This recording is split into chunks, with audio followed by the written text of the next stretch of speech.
আসসালামু আলাইকুম ওয়া রাহমাতুল্লাহি ওয়া বারাকাতুহু।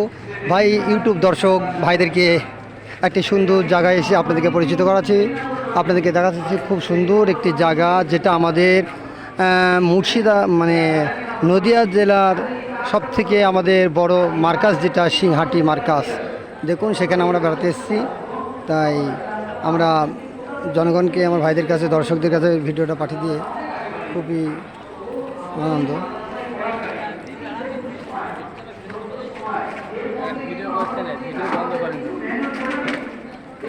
সারা বছর ধরে মূর্তি ছাড়া ভিডিও করতে নাই, সারা ভিডিও ভাবে।